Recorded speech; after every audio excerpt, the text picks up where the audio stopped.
Ladies and gents, today is finally here. Red Dead Redemption 2 has finally launched, and I'm here to give you 7 quick tips on things that you should know before starting the game if you haven't already. One of the brand new features in Red Dead Redemption 2 is that you have to keep your guns and your horse clean, because if you don't, they will suffer from it. Now with your horse, if you keep it too dirty and you don't clean it enough, that will mean that your horse will start degrading its course 25% faster as well. So it's very much worth the effort of making sure your horse is nice and clean. This doesn't take a lot of effort. All you have to do is just, give it a brush whenever your horse is dirty.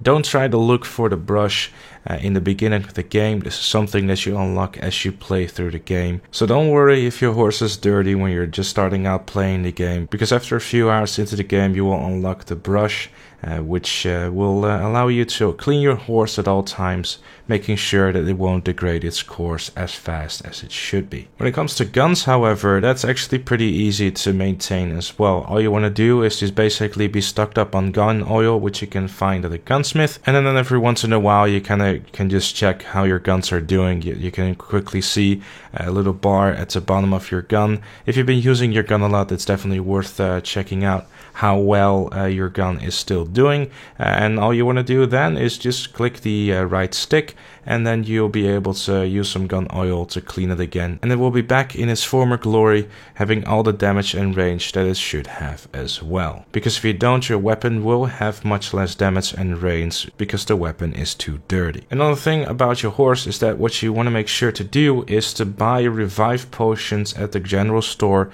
as soon as you can, because there's always danger around the corner.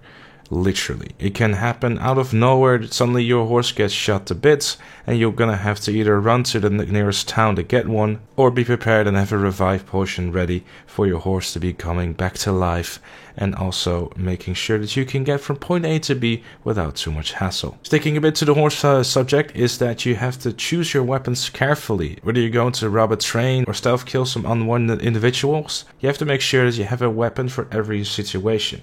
Your revolver doesn't have a lot of range, but your repeater does.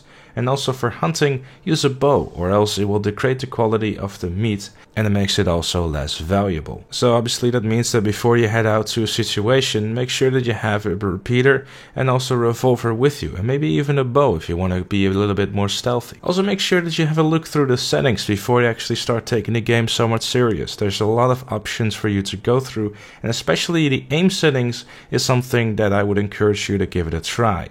By default, the game is set on assisted aim, but I would encourage you to try out free aim or narrow aim setting, because Rockstar has definitely done a great job with making the aim feel a lot more smooth than it was in GTA 5. And while you're there, make sure to scroll through the control options and also see the accessibility tab, so you can change your running mode to toggle instead of constantly having to tap the run button.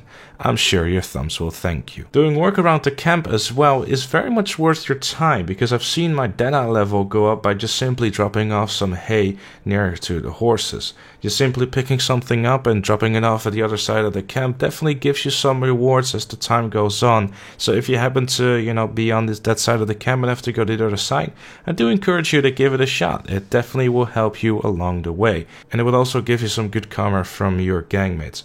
Unless you're going for a playthrough where you're being an absolute dick to everyone, that's fine too. It's all up to you.